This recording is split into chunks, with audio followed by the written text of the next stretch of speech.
All right, some news just in early on a Monday. You're watching Philadelphia 76ers now by Chat Sports. Chase Senior here with you. Hope all of your weeks are off to a fantastic start. And if you're a Philadelphia Eagles fan like myself, our weeks are off to a disastrous start. But for Philadelphia, fulfilling a need on this roster as they have signed veteran center Dewayne Dedmon for the rest of the season. This coming from Adrian Wojnarowski here on this Monday morning. And following the NBA trade deadline, by the way, appreciate everybody who tuned in. I think that our crew here at Chat Sports did a phenomenal job as I was at the Super Bowl all throughout the week. I couldn't be here on 76ers Now, so thanks for showing us some support. But we had talked about the fact that the Sixers had a huge need at that backup center spot. They didn't address it at the NBA trade deadline. I personally would have loved to have seen a reunion with a guy like Nerlens Noel. Now they go on the buyout market and they signed Dewayne Dedmon. Woj with this that they're signing him for the rest of the season. Sixers had been active in the buyout market to find another center, and they land on Dedmon, who spent the past 3 seasons with the Miami Heat. And Philly desperately needed some center depth. Unfortunately, though, we kind of get the corpse of Dewayne Dedmon. A couple of years ago, I really would have liked this signing, but right now, are we going to see another Greg Monroe in the playoffs? Are we going to see just yet another washed center out there that really can't help this team all that much, like a DeAndre Jordan? Because once you get in the thick of a playoff series, in the thick of a playoff run, the Sixers' lack of depth, especially at this position, has been somewhat exposed over the last couple of years because Joel Embiid obviously needs a breather late in games, or he gets injured at some point. Then you have to trot out a guy who just isn't ready to take the floor, like a DeAndre Jordan, who clearly has seen his best days already pass him by. Dedmon this year, nearly 12 minutes per game with the Miami Heat, less than 6 points per game, 3.5 rebounds, shot around 50% from the floor. He had been out of the rotation after getting into an argument with the Miami Heat coach. Then he threw a massage gun out on the floor, and since that point, really hadn't played much. So a lot to break down here with this signing, and of course, we'll talk about the other major acquisition that Philadelphia made on NBA trade deadline day. But first, I want you to grade the signing of Dewayne Dedmon down below, A, B, C, D, or F. This is going to be the pinned comment, so if you get hit with that YouTube ad break, make sure you use it to your advantage. Scroll on down and share your thoughts. As for the other center options on the Sixers roster, of course, you're led by Joel Embiid, who's having yet another masterful campaign, who is going to be in the running for MVP once more. We'll see if he gets shafted again by a guy like the Joker. Montrezl Harrell. This is why the Sixers are bringing in Dedmon, because he can be a liability on both ends of the floor. And like Dewayne Dedmon, his best basketball is certainly behind him. I've advocated for Paul Reed, but he's a little bit too reckless. I like his length. I like his energy, but he gets a little bit too reckless in terms of just fouling the opposition and getting a little bit out of position, because I'm not sure that he has the best basketball sense in the world. And then you have Dewayne Dedmon at that center spot. And unlike Reed or Harrell, Dedmon is actually a true center. Now, he's not going to let it fly from beyond the arc like Joel Embiid. He's somewhat limited in that sense. I think that the Sixers hit the nail on the head last year when they brought in Andre Drummond, who was a great backup center for Joel Embiid. Unfortunately, had to trade him away to the Brooklyn Nets in that deal for James Harden, sending away Ben Simmons. But Dedmon can kind of give you a little bit of what Andre Drummond was able to give you from a rebounding, rim protection standpoint, and try to add a little bit of that to this team that is certainly playoff bound, looking to get past the second round for the first time since 2001. Now, Sixers fans, this is why you subscribe to the show. When Sixers news happens, we have you covered right here on Philadelphia 76ers Now. NBA trade deadline coverage last week was fantastic leading up to Thursday. We had all of your recaps, we had all of your rumors, we had all of your breakdowns, so make sure you lock us in and subscribe today.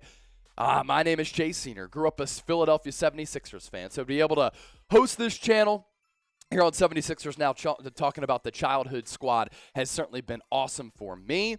And with that, let's talk about some of the moves that the Sixers did make last week at the NBA trade deadline, particularly Matisse Thybulle going to the Portland Trail Blazers. I did think that it was a pretty solid move for Thybulle late at night to go up to that mural in Philadelphia to sign it as his goodbye to the city of Philadelphia. Look, this is what it comes down to. You could have used his defense in the playoffs, no doubt about it. But for Matisse Thybulle, you know, he's a 3-and-D without the 3 is kind of what I've liked to say, and I like his game.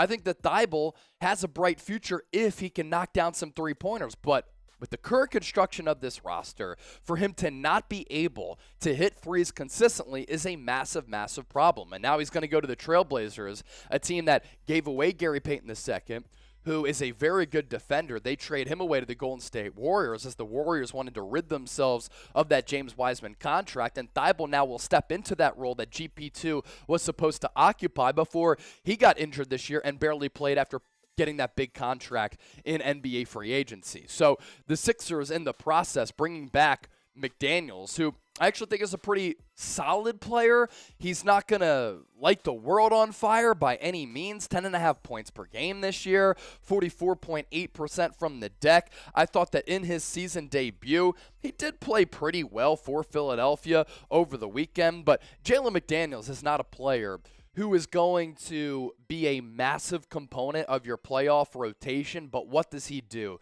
He gives you length, he gives you some defense, he's another athletic, versatile wing for Philadelphia, and he's a little bit of a better offensive player. Not as much of an offensive liability as Matisse Thybulle, where at some points you were playing 4-on-5 basketball. And when you look at the Sixers roster right now, Tyrese Maxey is coming in off the bench, but he certainly deserves to be here as a top 5 player on the Sixers team. And for your closing 5, this is really the unit that you're probably going to rock with. Tobias Harris has been just absolutely dreadful over the last weekend change. That contract continues to be a massive problem. He's averaging like 8 points per game over his last several. He has to pick it up. That is paramount for this basketball team to have success. James Harden having a really good year. Joel Embiid, MVP in that conversation. PJ Tucker, once the playoff time comes around, I think that's when you're really going to see his value. And now you have Jalen McDaniels, you have DeAnthony Melton, you have Shake Milton,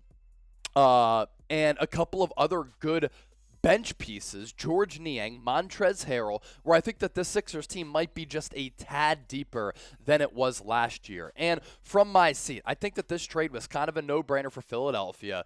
Thybulle was getting DNP'd. He wasn't a big part of this rotation. He wasn't going to contribute in a massive way. And we saw with McDaniels playing steady minutes in his Sixers debut that he will be a part of this Sixers rotation. And you look at some of the trade details here of what transpired. It's the Trailblazers getting something that they need in Matisse Thybulle, a defensive guy, because you don't really have to worry about as much defense or as much offense, I should say, when you have a guy like Damian Lillard who's absolutely balling out, right? So you need defense alongside Damian Lillard. And that's why it's important for Portland in the thick of a playoff race to bring in a guy like Thybulle, because you don't have to worry about him getting buckets. And for the Sixers, they needed a little bit more spunk offensively.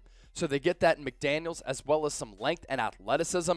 And then the Hornets, Faimai Kaluk, who continues to get moved seemingly every single year, goes to Charlotte. Solid shooter there. So welcome Jalen McDaniels to Philadelphia. We, of course, broke it down when the trade did happen on NBA trade deadline day. Didn't come as much of a surprise because for months we've talking about the fact that Matisse Thybulle could get dealt. Type his jersey number down below in the comment section. And if you made it this far, this is what we like to do here on the show. That means that you're a real one. If you're still sticking with us here early on this Monday morning, I got to shake off the Monday cobwebs and get over that heartbreaking Philadelphia Eagles loss. And if you're with me, you're a real one as well. So thanks for watching. We'll catch you next time here on 76ers Now.